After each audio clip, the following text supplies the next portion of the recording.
Hello guys, welcome to the Scholic. आशा करता हूँ आप सभी स्वस्थ और मस्त होंगे। आज हम बात करेंगे अग्निपथ योजना की। क्या है अग्निपथ स्कीम, कौन होंगे अग्निवीर और क्यों इस योजना का विरोध किया जा रहा है, जानेंगे इसके बारे में। तो चलिए शुरू करते हैं आज का lecture. What is Agnipath scheme? तो अग्निपथ स्कीम क्या है? सबसे पहले हाल ही में हमारे देश के जो रक्षा मंत्री श्री राजनाथ सिंह और उनके साथ में तीनों सेनाओं के जो चीफ थे, उन्होंने एक प्रेस कॉन्फ्रेंस की और उन्होंने देश को बताया कि एक योजना अग्निपथ, जिसका उन्होंने नाम दिया, सेना में भर्ती के लिए लागू की जा रही है। इस योजना के जरिए क्या-क्या स्कीम्स रहेंगी, क्या रहेगा इस स्कीम के अंदर? तो इस योजना के जरिए 4 साल के लिए अग्निवीरों की भर्ती की जाएगी। जो ये सोल्जर्स होंगे, इनको अग्निवीर का नाम दिया गया है। और कंपेयर करें as compare to previous services, पहले होता था टूर ऑफ ड्यूटी, जो अभी भी है, वो 17 साल के पीरियड के लिए होता था। बट उसके अंदर क्या था, लाइफ लॉन्ग पेंशन का प्रावधान था। 17 साल तक वो काम करते थे सोल्जर्स, और कुछ को प्रमोट करके आगे भी ले जाया जाता था, फर्दर उनकी जॉब को प्रोसीड किया जाता था। बट जो मैक्सिमम होते थे, उनको 17 साल तक काम करने के बाद में रिटायर कर दिया जाता था और उनकी लाइफ लॉन्ग पेंशन मिलती थी। बट जो अग्निवीर योजना होगी, अभी जो योजना लागू की गई है, इसमें उनको पेंशन नहीं मिलेगी।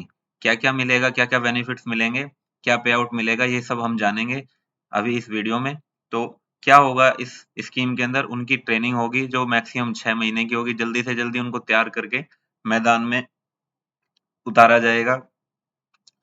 और 4 साल के बाद, जब ये 4 साल का पीरियड पूरा हो जाएगा, 75% जो अग्निवीर होंगे उनको मूव आउट कर दिया जाएगा और ओनली 25% जो अग्निवीर होंगे, उनको रिक्रूट किया जाएगा फिर से, मतलब उनको फर्दर प्रोसीड किया जाएगा, सर्विसेज के अंदर वो रहेंगे।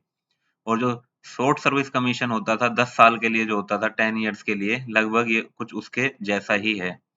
और इसी के लिए एजुकेशन मिनिस्ट्री ने क्या किया है, एक डिग्री प्रोग्राम लॉन्च किया है इन अग्निवीर्स के लिए। अभी किया नहीं है, मतलब एजुकेशन मिनिस्ट्री ने इसकी घोषणा की है कि हम एक डिग्री प्रोग्राम लॉन्च करेंगे, जो कि 50% क्रेडिट उस डिग्री में दिया जाएगा। जो ये ट्रेनिंग होगी इन अग्निवीरों की इन 4 साल के दौरान, उस ट्रेनिंग पीरियड को 50% क्रेडिट दिया जाएगा और 50% जो है उनकी पढ़ाई पर बेस होगी वो डिग्री। तो ये ऐसा एजुकेशन मिनिस्ट्री का कहना है। तो इसमें कुछ कंसर्न्स भी हैं। क्या इस स्कीम के बेनिफिट हैं, इसके बारे में बात करते हैं। तो सबसे पहले जो एलिजिबिलिटी क्या-क्या है, तो एलिजिबिलिटी जो है 17 साल 6 महीने से लेके और 21 साल तक के जो युवा होंगे, उनको इसके लिए एलिजिबल माना गया है। और उनकी जो मिनिमम एजुकेशन होगी, वो या तो 12th पास होंगे या 10th पास होंगे।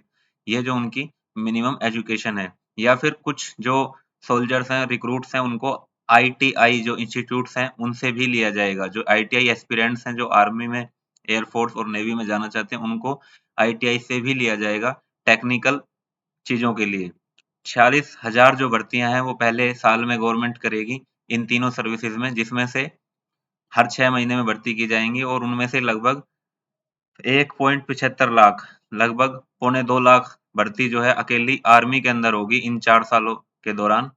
और नेवी के अंदर 12,500 और एयर फोर्स के अंदर लगभग 15,500 के आसपास भर्तियाँ की जाएँगी। तो ये थी इनकी एलिजिबिलिटी और रिक्रूटमेंट का, कितनी वैकेंसीज इन्होंने बताई हैं अभी। और जो ट्रेनिंग पीरियड होगा, वो मिनिमम 10 वीक्स से लेके 6 मंथ्स तक का होगा। अब बेनिफिट्स की बात करें अगर, तो आर्म फोर्सेस ने जो बेनिफिट्स बताए हैं, उन्होंने कहा है कि हमारे पास ज़्यादा यूथफुल और एडेप्टेबल फोर्स होगी, जो war adaptable and technically adaptable force होगी, वो हम क्रिएट कर पाएँगे इस योजना के ज़रिए। और जो लेफ्टिनेंट जनरल अनिल पुरी जी हैं, उन्होंने कहा था कि हमारी जो अभी वर्तमान में आर्म फोर्सेस की एवरेज एज है, वो 32 साल है और अग्निपथ योजना को लागू करने के बाद में 25 से 26 साल हो जाएगी।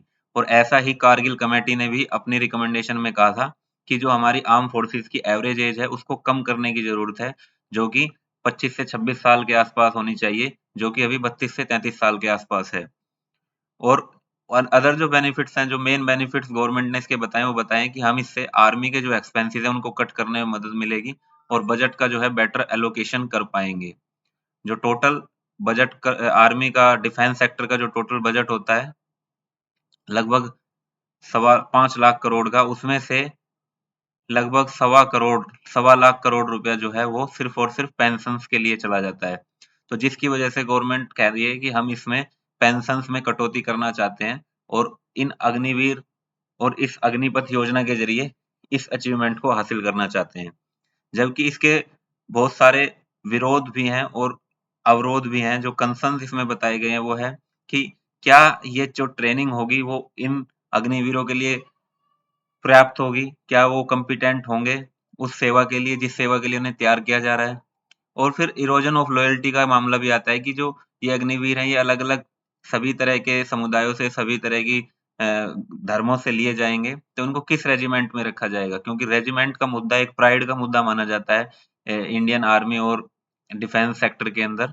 तो ये भी एक मुद्दा रहेगा कि वो प्राइड का मुद्दा जो है, जो प्राइड फील करते हैं अपनी रेजिमेंट के लिए, वो फुलफिल हो पाएगा या नहीं? फिर इनका जो फ्यूचर है, इन अग्निवीर्स का जो फ्यूचर है, 4 साल के बाद ये क्या करेंगे?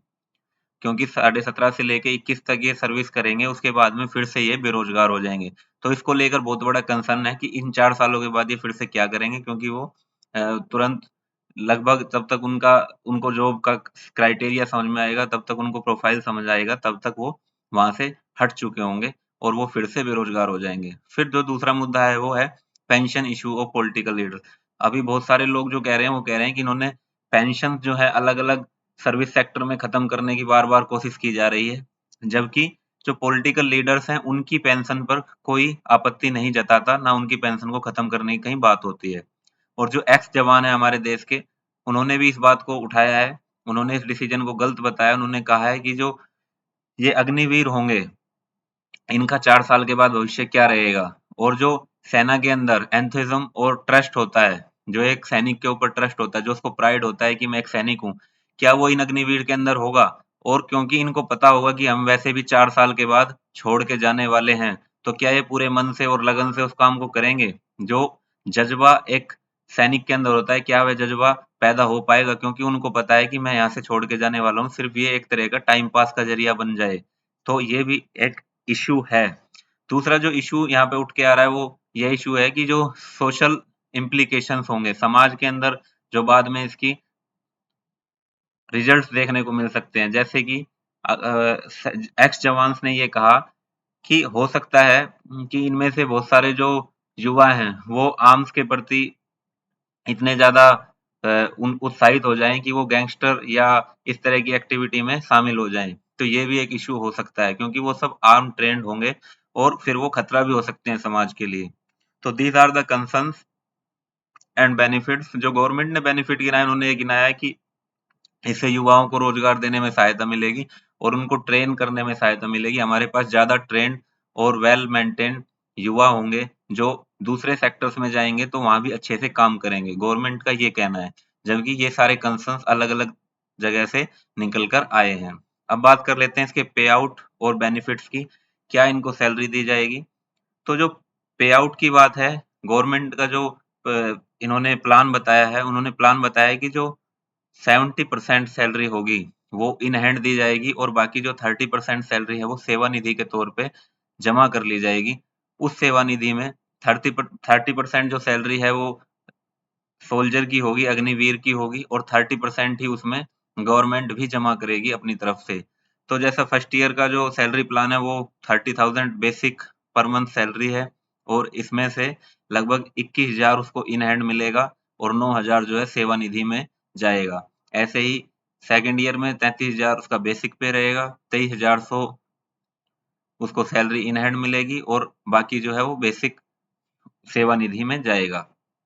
तो ऐसे ही चारों साल के लिए उन्होंने प्लान बनाया है और तब तक उसका जो फंड है वो 5 लाख लगभग 2,000 रुपए के आसपास सेवा निधि जमा हो चुकी होगी सोल्जर की तरफ से और इतनी ही सेवा निधि उसमें गवर्नमेंट भी जमा करेगी और टोटल जो अमाउंट हो जाएगा 10,04,000 के आसपास हो जाएगा और जब वो 4 साल के बाद वहां से निकलेंगे उस जॉब को छोड़ेंगे तो उनको लगभग 11,71,000 रुपए का सेवा निधि पैकेज मिलेगा जिसका वो फर्दर यूज कर सकते हैं अपनी हायर स्टडीज में या फिर अपने किसी एंटरप्रेन्योरशिप या बिजनेस को स्टार्ट करने में, ऐसा गवर्नमेंट का कहना है। इसके अलावा जो दूसरे बेनिफिट्स हैं वो क्या हैं? लाइफ इंश्योरेंस कवर दिया जाएगा। हर अग्निवीर को एक 48 लाख रुपए का लाइफ इंश्योरेंस कवर मिलेगा।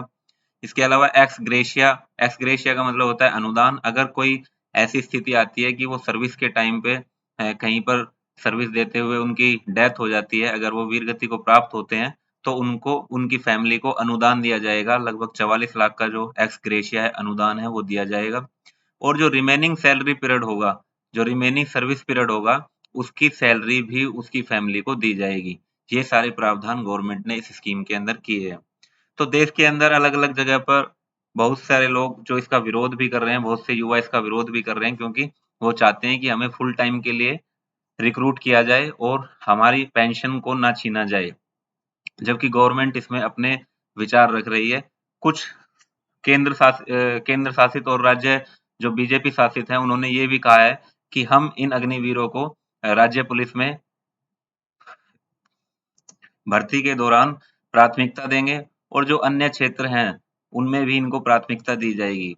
तो इन सारे प्रावधानों के बावजूद भी जो युवाओं का आक्रोश वो देखने को मिल रहा है। अभी फिलहाल के लिए इतनी ही जानकारी हमारे पास आई है। जैसी और जानकारी मिलती है, हम फिर से आपके समक्ष होंगे। तब तक के लिए जय हिंद, धन्यवाद। Don't forget to like and subscribe. Thank you.